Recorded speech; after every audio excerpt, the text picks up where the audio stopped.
Assalamu alaikum, hello and welcome to The Health Show here only on the Islam channel with me, Alistair Greener. Tackling health problems every week, we're joined by a health expert within their specialised field who discusses the prevention of health issues or concerns that we or our loved ones may face. Looking at how you can change your health and lifestyle for the better, The Health Show offers an alternative viewpoint from our health experts who attend the show. And we really hope that this will help guide you in the right direction. So if you suffer from any medical issues or have any health concerns, or for that matter if you know anyone who does, then tune in each week as we'll be covering a wide range of topics and offering alternative viewpoints from our health experts. If you'd like any further information on our programme or any of the topics that we discuss, then please do get in touch at healthshow@islamchannel.tv. That's healthshow@islamchannel.tv. Today, we'll be talking about the science of stress and the actions of anxiety. To discuss this topic, I'd like to welcome Ustada Sidra Naeem. Sidra has a Bachelor of Science in Biomedical Studies and a Master's in Special Educational, Medical, Social and Emotional, Mental Health and Wellbeing Needs. She's also a lecturer in this subject and she's the Secretary of Essex Mind and Spirit, a voluntary community organisation that raises awareness of the importance of spirituality in mental health recovery. She's also a university Muslim chaplain. Well, Sidra, thank you very much indeed for coming on the show. Thank you for having me. It's great, and we've got so much to talk about on this really topical subject, so I look forward to finding out more. But first, a massive blackout with nights without power and days without water recently played with the nerves and morale of Venezuelans. In fact, so much so that psychologists talked about the possibility of post-traumatic stress, which could lead to depression.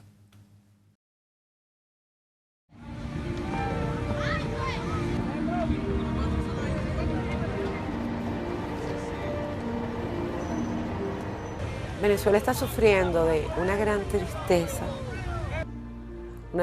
que temo pueda convertirse en una depresión muy pronto, con niveles de ansiedad que ya llegaron a ser crónicos. De verdad que es algo bastante angustioso, bastante deprimente todo lo que estamos viviendo. No tenemos efectivo, no tenemos comida, no tenemos salado, no tenemos nada.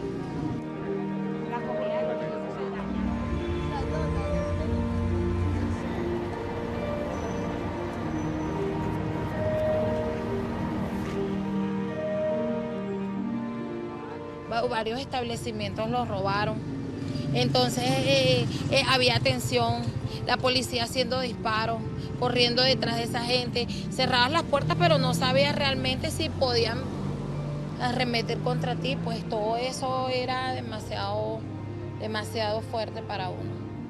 Yo creo que en este momento lo que todos los venezolanos estamos sintiendo es mucho miedo a que esto se repita. Pasamos 3 noches muy largas.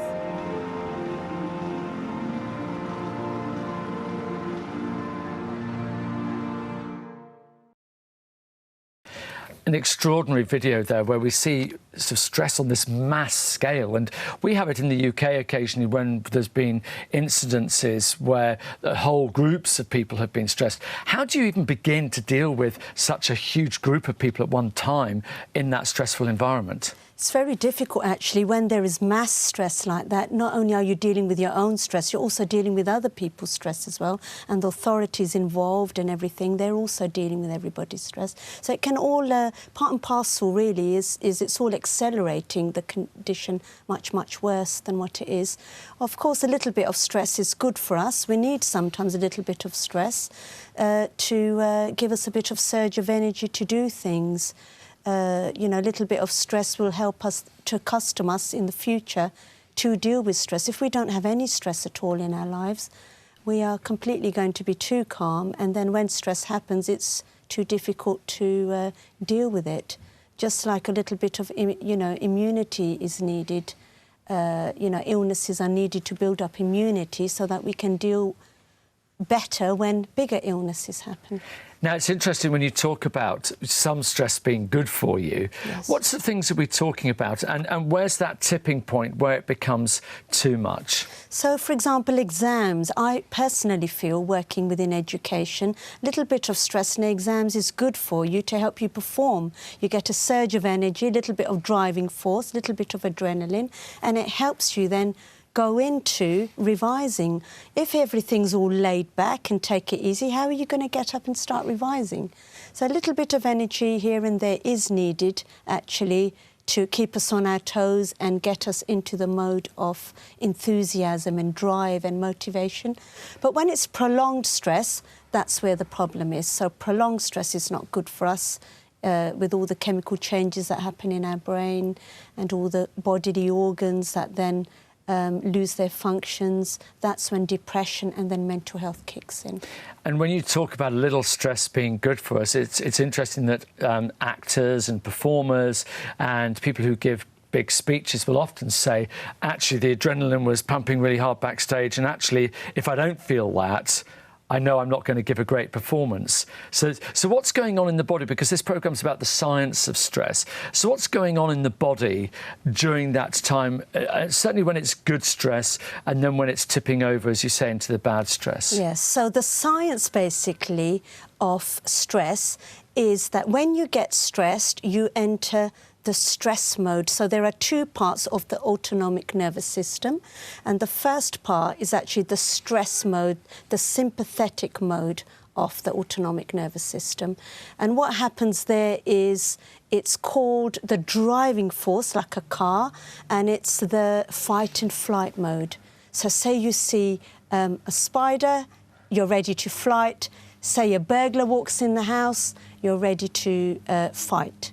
So basically that's why it's called fight and flight. And that mode is where increased adrenaline is there to give you the driving force.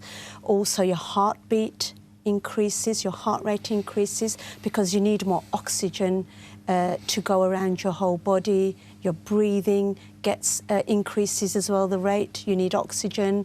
Your liver releases more glucose, and believe it or not, that goes first into our large organs of our body.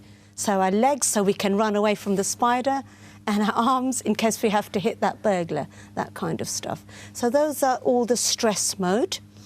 And then slowly, once the stress is over, hopefully you will then reach the sympathetic mode of the autonomic nervous system. And why is it so important to go through that cycle? What's happening to the body if that heightened feeling of fight or flight exists for a prolonged period of time? What then happens to the body? Lots of things, because your heartbeat will stay fast and your blood pressure increases, and that can actually result in heart attacks. Also, you're constantly, the chemicals in your brain have changed. So did you know that when you're stressed, your dopamine, your serotonin, and your norepinephrine levels are very, very high in your brain. Now, you better explain those three elements. What are they? So dopamine is actually a chemical which helps with your attention and your motivation for a short period of time when it increases. And all of those chemicals collectively, they result in insomnia, which means even when you're excited, you can't sleep. When you're stressed, you can't sleep. Your digestion slows down, so you can't eat properly when you are stressed. The clarity in your mind, the doubtfulness is there. If you think of a car accident and all of a sudden you can't even think straight on what number do I dial? What's the police's phone number again? All of these things kick in, make you confused, and, all of these health conditions like your heart and everything is all there. And if you don't switch off, all of those things then lead to health problems. So the chemicals in your brain will constantly make you confused. You'll have memory loss problems. You won't be able to think straight. You will not be organised. You will not be able to sleep, not be able to eat.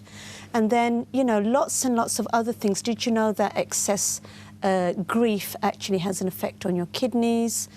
Worry, for example, children, they wet themselves when they get really worried. This is all things that we see as special needs coordinators. And then stress is not good for your heart and your brain. It can lead to heart attacks, it can lead to brain hemorrhages, strokes, all of that kind of stuff. We hear a lot, though, today about stress and anxiety and mental health generally. Is it because we are suffering more today, or is it just because we have a greater awareness of it? It's a little bit of both, actually. There's definitely more stress out there. Our lifestyles are a lot more faster than they used to be. The food we're eating is different. That actually results in more stress, like processed foods. How does eating processed food lead to more stress?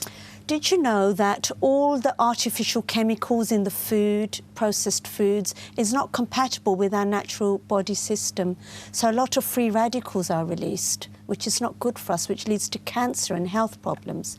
All of that is all a complete package, actually. Microwaved foods can also lead to all of that kind of stuff.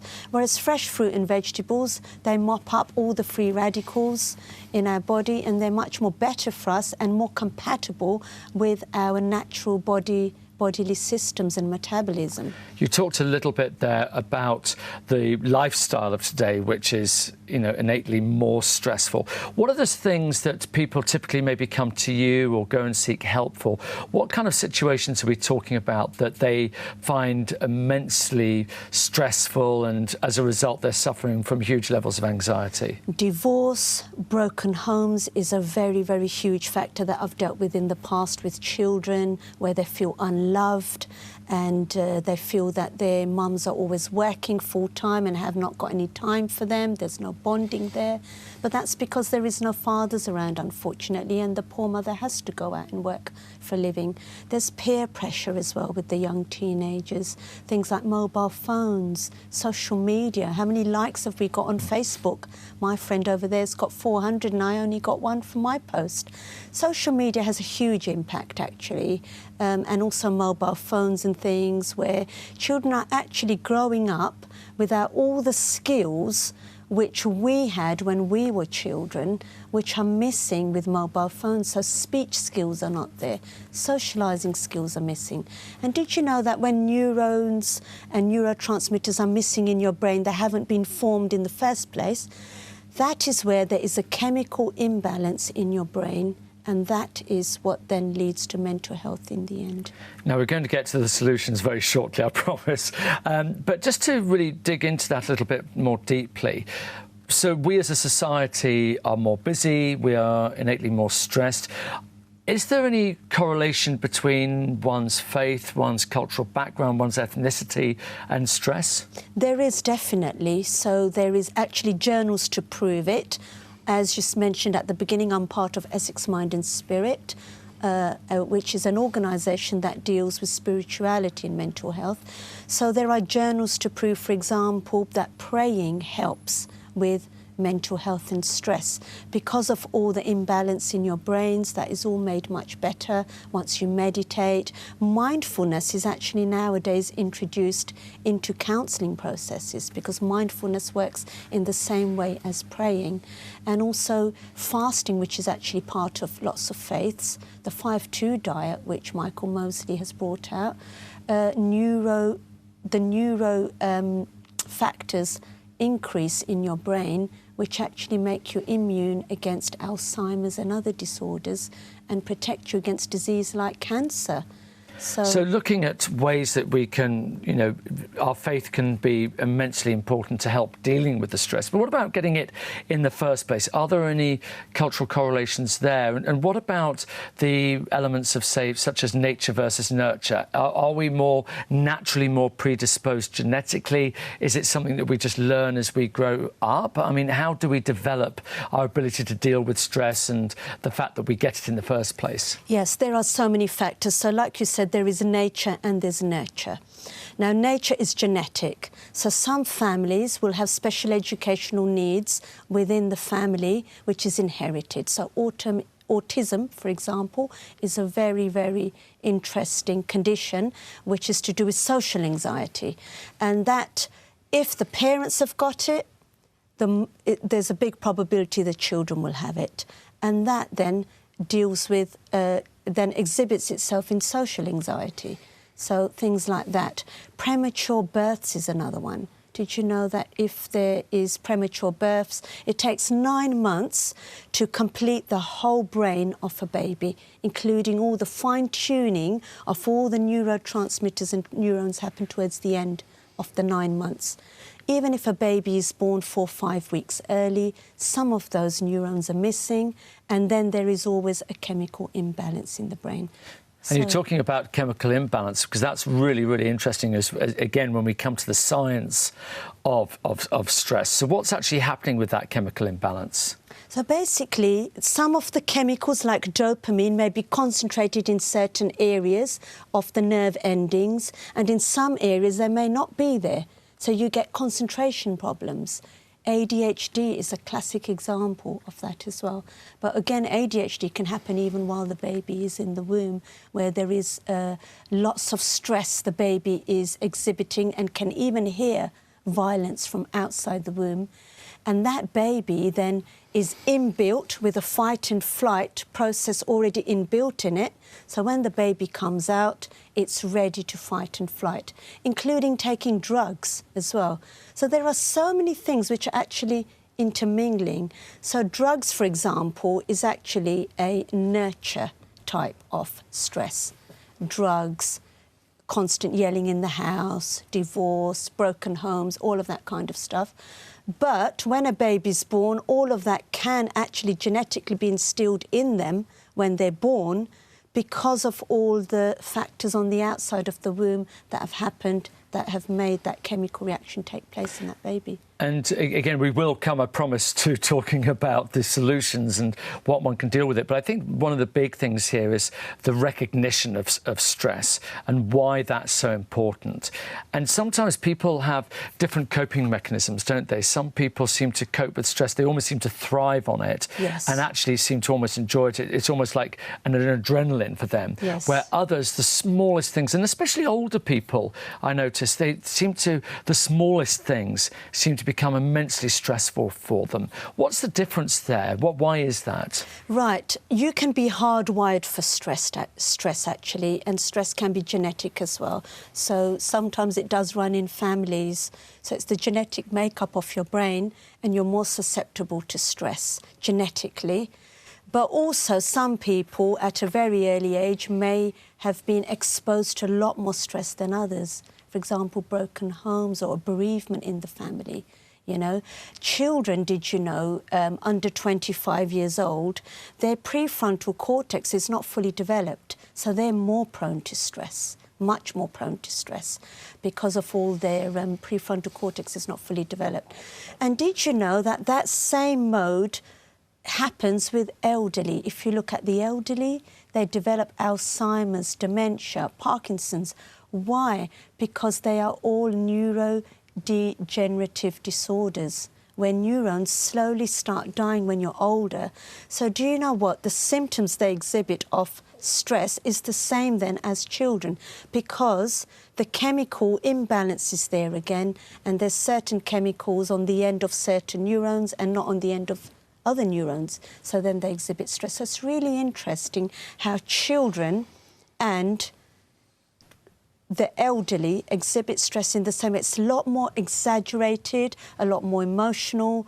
There's a lot more tantrums and things like that, and rigidness in their behaviour. Now, at what point does it stop being normal and becoming dangerous for our health? You've talked a little bit about that already, about the potential consequences of having high levels of stress and over an extended period of time. At what point does it become too much? What are some of the signs that people might see in others? So, for example, somebody says, no, I'm coping fine, I'm absolutely fine, but yet their partner or their loved ones might see something in them that's a little bit more disturbing. What kind of things should people be looking out for in others where actually this isn't good for them, this is damaging their health? Prolonged lack of motivation, not wanting to go out of the house, just wanting to stay in all the time, not eating properly, prolonged periods of time not eating properly. Also, panic attacks is a really big one. So when someone starts exhibiting panic attacks, so something tiny little happens and all of a sudden, oh gosh, what am I going to do? And their heart is beating and they start sweating and things like that, and they're constantly not sleeping, that is when you know that something is wrong. Some people are a lot more resilient to stress than others. When I look at the amount of stress I go through, it's absolutely huge. Just not in my job, but even within the community, people are always offloading huge, huge problems to me. But yet I always show myself as happy because I get over it quickly. So there is actually inbuilt in us as well resilience. And some people have got more than others. One of the things that really annoys people when they get a bit stressed is people say, well, calm down. Calm down. Yes. It's like, well, that's all very well you saying that, but it's easier said than done. And, you know, just before we go to break, I just want to give that you know, the positive thing that actually a lot can be done if you're suffering from stress. So, first of all, why is it important to calm down? And secondly, what are the first steps to help you calming down? So calming down would be taking a deep breath. You know, when you're really in a state of shock and fear, people say, sit down, take a deep breath. There's a reason for that, because that process takes you to the parasympathetic mode, which is the peace mode of the autonomic nervous system, which is the brake, if you like, to that big driving force car, motor car that you're driving. It's the brake, and it takes you to that peace mode and the rest and digest phase. And it's actually called that for a reason, because rest, you can sleep again, and digest, you can eat again. So all of those things, your heartbeat then needs to slow down, which it automatically does when you breathe and take a deep breath. Sitting down helps you to get to that parasympathetic mode much more quicker. And things like that. Calming down, smiling more, just thinking that this is not the end of the world, you know. CBT, actually, which is a cognitive behaviour therapy used in counselling sessions, is all geared up about looking at the future as well. I mean, that's the main thing. And just before we go to break, the fact is a lot can be done to help people with stress, can't it? There is. It's nothing. It's not something that you have to live with. You know, you talk about, you know, your organisation and other organisations. So just before we go to break, very quickly, just give us that reassurance that, yes, whatever your situation, there is help available and it can be treated. There is huge amounts of help available out there nowadays, huge amounts, because on the whole, mental health is on the rise in society, and so is stress. It's a government initiative now to get everything going okay again, and there is huge amounts of help available. Well, that's great to hear, and we'll talk more about all the things that you can do to help yourselves straight after the break. But we must now stress that should you suffer from any medical problems or health concerns, it's always highly recommended that you contact your doctor or GP, as the Health Show gives you an alternative viewpoint to the health concern being discussed. Don't go anywhere. We'll be talking all about how you can deal with stress straight after this short break.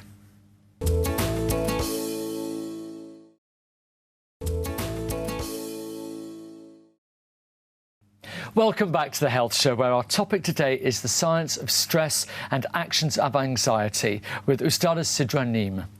Now, we've covered the common areas of what causes stress and how anxiety can grow on a daily basis. So what's the solution? Is there anything we can do? What about exercise? What about taking up a hobby or even doing yoga? Yes, let's take a look at how nearly 70,000 yoga enthusiasts marked International Yoga Day by taking part in an outdoor yoga class in the southern Indian state of Mysore in India.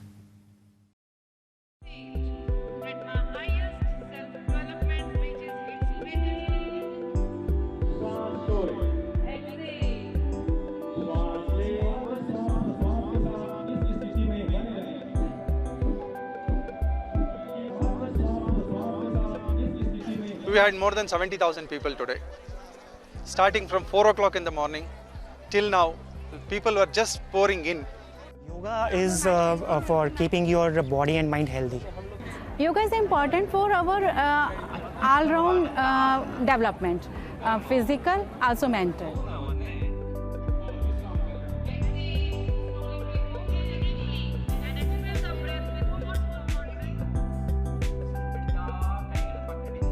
Lift the chin and chest up to navel region and the name itself says yoga is the union of merging of mind, body and soul. It gives peace of mind, flexibility. So it's very good if we practice in our day-to-day life, like asthma problem or any other things, it won't be getting into. And nowadays, day-to-day life, stress is the main thing, which will be relieved.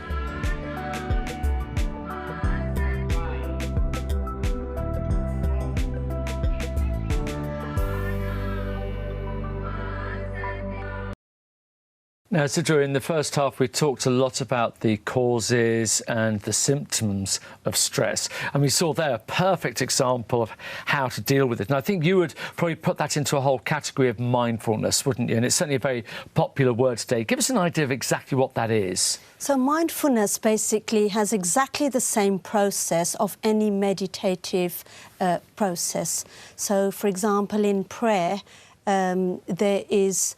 Again, did you know you start off, the Islamic prayer, for example, you would start off standing up, which is the stress mode, but by the end you're on the floor. So you reach that parasympathetic mode, and all types of mindfulness start off with you being stressed, and by the end you reach that parasympathetic mode of the ANS system. But also, if you looked at, if you had a look at that video, they showed different postures, and all the different postures of prayer, they all get rid of negative energy. So by the end you're full of positive energy, and all of those things form of exercise as well. Prayer is a whole package of things. Not only that, then did you know that, for example, in certain postures, like the prostration posture, our parietal lobe activity is very, very low, and also the thalamus, which is the sensitive part of our brain, very, very low activity there. The reticular information, again, in that part of the brain, it's completely has slowed down, which slows down aging of your brain. And the very little activity actually helps then boost up there. It's got multiple benefits then. Yes. And actually, you know, when we talk about praying and we look at the Islamic culture of, you know, the amount of prayer that takes place, that by the sounds of it is going to be extremely good and positive for anybody who's suffering from stress. It is, because we're doing that 5 times a day, and not only that, at the end of our prayer, we are talking to God. We are expressing all our worries, problems, anxiety, anger to God 5 times a day. That makes it actually a free counselling process.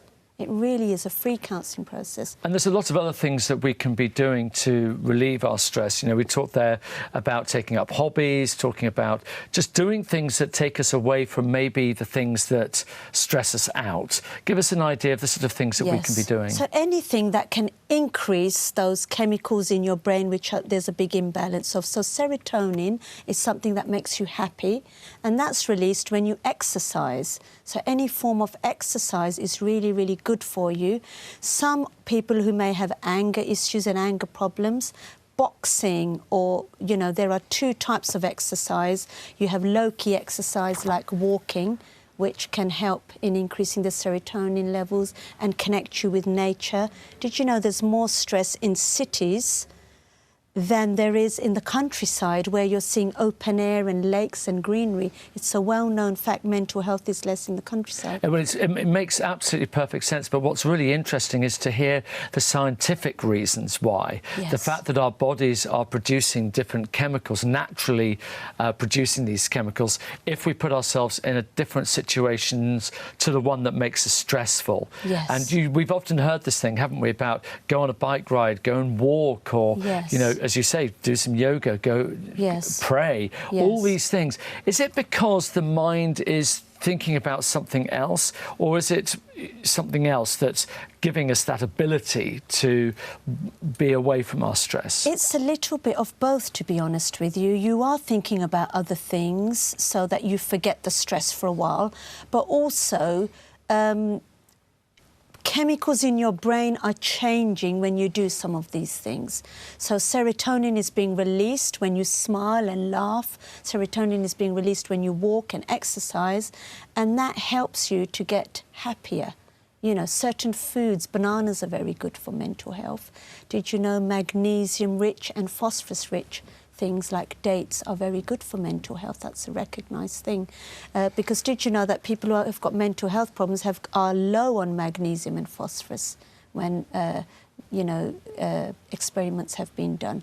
And it's quite interesting that there are these quite prescriptive things that one can do, and we can sort of pin it down to certain foods and certain things that we're doing. One of the challenges with stress is the fact that you have to recognise you have it to start yourself on the road to recovery. And there'll be some people watching who will say, you know, my partner, my husband, my wife, my children, you know, they're exhibiting stress, they're in denial about it, and I'm worried about their health. What would you say to them? Do you know, if they are in denial, the best thing is to take them along to the GP, take them to a professional counsellor who can then judge. There are tick lists to know whether you are stressed, constantly stressed or not. And it would be lack of motivation, lack of wanting to eat, not smiling much, not wanting to go out. All of those things, if they're prolonged, then there is a problem. And that becomes quite evident by a professional consultation, is it? Definitely, because, you know, when in my role as a chaplain, if I find there is somebody who doesn't want to go out, doesn't want to eat, I would have my own tick list, my own level descriptors that I would do to sort of informally diagnose, if you like, whether somebody is reaching that stage of mental health or depression. Then I would refer them along to the GP, and they would have to go along. It depends how high they are on the descriptors. If they're very high, they need to see a psychiatrist. If they're lower, then counselling can help them. But the great thing is that just by taking them along to a professional, if you can manage to do that, yes, then you're halfway there. Yes. Obviously, looking at someone who's stressed, that's very upsetting for family members and so on. What would you say if they won't even go to the GP, they won't even, you know, go and seek help? Are there things that you can do at home in terms of creating an atmosphere to actually maybe assist at all? Yes, there is actually. I mean, something which is very interesting is you could try and take them over to some volunteering activities. Volunteering is a really in thing nowadays. Go and feed the homeless. It actually really helps you because it increases oxytocin levels in your body, which is the caring and the love hormone, develops empathy and sympathy for the people who are less privileged than ourselves. So if you can get them to come out and at least do one thing once a week, like an activity like that. If they don't come out of the house, art therapy is another thing that you can do. That's the latest thing in counselling. Art therapy is something you can just do at home. It's tiny, intricate patterns which people fill in, and then slowly they release all their feelings. I actually run a women's group for Muslim women, and what we do is, I mean, at first, when I said the word mental health, this group is for mental health, nobody would come because there was a big, huge stigma amongst the Asian community on the word mental health, which is getting better now. And they'd say, we're not coming because people are going to think we're mentally ill. But now, 10 years later, the same group, we've got all those ladies very happily coming, and we do lunches where they are themselves making food, bringing it in. That really helps them because then they become confident and proud in something that they have done. It's a real help, isn't it, today, the fact that we have, you know, the royal family, we have so many high-profile people talking about mental health and hopefully taking away that stigma. But certainly in certain communities in Britain today, it's still, it's more of a stigma than it is in other communities, isn't it? There definitely is within the Asian culture, because if you think of our home countries, they are less developed than European countries. So they are, I would say, approximately 10 years behind. And if you think about the stigma that existed in this country, it was only very recently, with Time to Change and Time to Talk, that things changed at the government level first, whereas in our home countries there is still a very big stigma about mental health. You know, it can be associated with jinns and things as well, so that doesn't help. One of the things that we see time and time again on this show is talking to people who may be from South Asian communities and other communities who culturally aren't as familiar with going for professional help.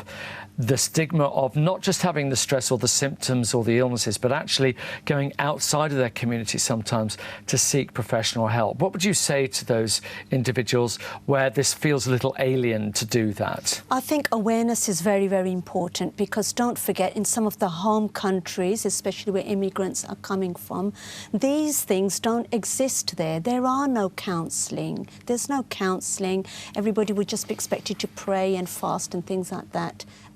So awareness is very important, and believe it or not, a lot of the big mental health organisations have now started to go into the mosques. And that's really working, especially in London, where mosques are more established. I've been to a very big conference myself. It was in Whitechapel Mosque, and there was a huge mental health day where the organisations came and gave awareness to some of these poor women who had come over from their home countries, from big, huge, happy families, huge houses, lots of sunshine, with everyone like themselves, same culture, same religion, same colour, into a land that was alien, where there's no sunshine, small, dark, cold rooms, and no family structure to help them. So I want to come back to something you mentioned earlier on, which is children. You talked a little bit about how child stress is quite different from adult stress. Yes. And a lot of the new stresses that young people are having to face, things like social media, you know, if there was bullying at school, you could at least get home to the sanctuary of the family, where, of course, now you can't escape it because it's online, it's with you all the time. What sort of things do you do to help children? And likewise, what do you encourage parents to do to help their children, you know, deal with this emotional rollercoaster that some of them are on? very important is to talk to your children. Sit around at the dining table and eat your dinner together. That is the time when they will be most likely to express their feelings and worries to you. What's happening nowadays is parents are too busy, they're not talking to their children, and this culture of eating all together around the dining table is dying down. So that's very, very important. But also in schools, there is so much out there. I was a special needs coordinator for over 22 years. We had counsellors coming into the school to talk to the children. And then we used to relay that information to the parents. It's a huge, huge issue, isn't it? Mm-hmm. And again, culturally, people might not go for help and things. And absolutely, talking to the children is very much the first stage. Is there anything parents can actually do to help them without having to maybe go to professionals? And obviously, yes, if it gets really serious, that's absolutely the route they should be taking. But what can they be doing apart from talking and having the conversation? Spend time with them, play with them, take them to the park, get them away from social media. Go out, play with them. It's very, very important. And there are a lot of unloved children out there nowadays, so many. I mean, 90% of the children that I was counselling in my job as a special needs coordinator said that they felt unloved. And at the other end of the spectrum, we talked about the parallels between the young and the very young and the very old. Yes. Again, you know, for somebody who maybe doesn't have dementia, but they're just older and they're getting stressed by some of the smallest things. Mm-hmm. And if you are one of those people's loved ones, what can you do to help them feel less anxious? Reassure them that everything will be fine, help them, give them good food as well. There's so much stuff you can do within the environment. Play games with them. Did you know playing games with your children, even with the elderly, helps again to boost up your bonding and also happy hormones? And that's another thing we're shying away from nowadays, is playing proper physical games instead of playing them on on the internet. Like, yeah, absolutely. Because the interaction isn't there. That's a computer you're playing against, not a real person. So. And as you said before, all the social skills one learns during that process is amazing. The other thing, we talked about mindfulness, we've talked about the physical things you can be doing to ease your stress. But what about food? You talked a little bit about, you know, artificial chemicals that go into our foods these days, especially into fast foods and processed foods. Yes. Elaborate a little bit more on the types of foods that actually have been maybe known to help with stress, help with anxiety. You mentioned, for example, bananas.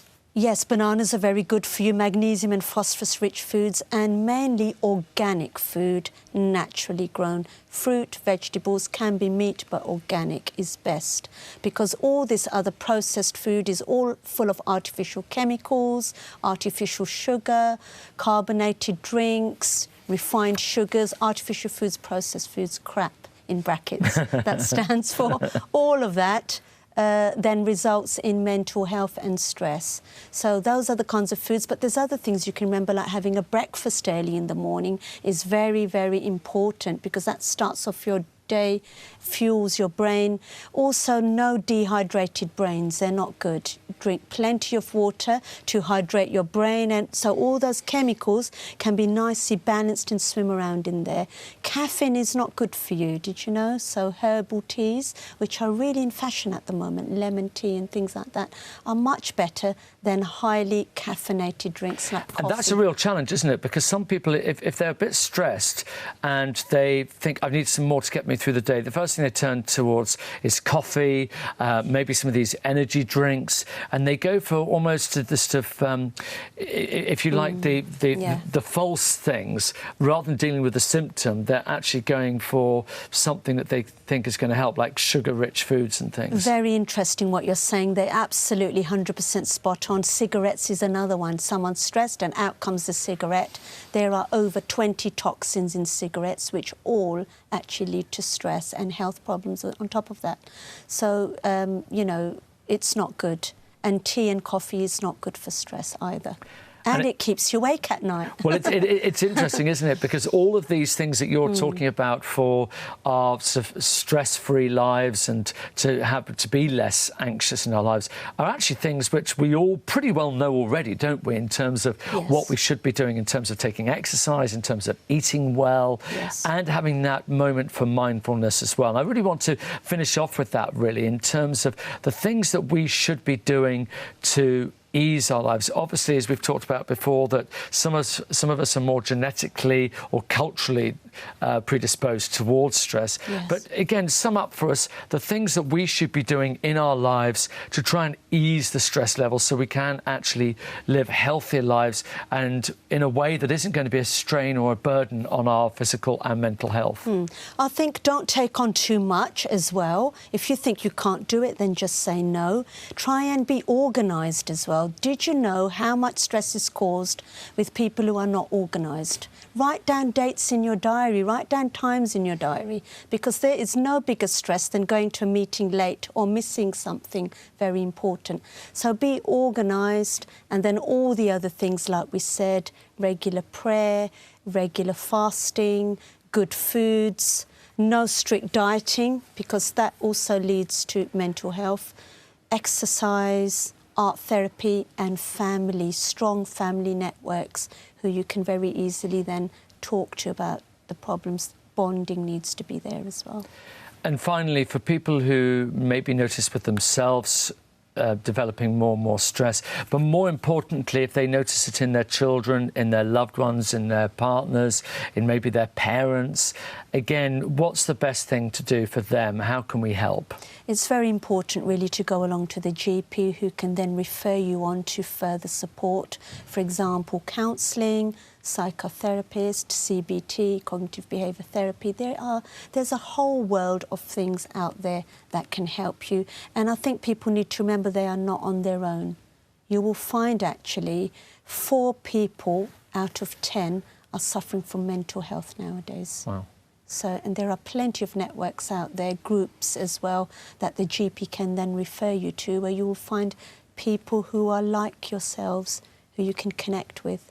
And don't believe in the stigmas associated with mental health. Yes, not at all, because it's very, very normal. And don't forget that a problem shared is a problem halved. Well, a perfect way to end. Thank you so much indeed. It's been really insightful, and hopefully it's been really, really valuable for our audience as well. So thank you so much indeed for watching today. It's been absolutely fascinating, but unfortunately that is all we have time for. And I'd like to thank our guest, Sidra Naeem, for coming in and sharing her knowledge and expertise with us. Once again, we must stress that should you suffer from any medical problems or health concerns, it's always highly recommended that you contact your doctor or GP, as the Health Show gives you an alternative viewpoint to the health concern being discussed. If you'd like to find out any further information about this or any of the subjects that we've discussed on the show or throughout the series, please do email us at healthshow@islamchannel.tv. Again, that's healthshow@islamchannel.tv. Join us again next week for another fascinating health show, but goodbye for now. Assalamu alaikum.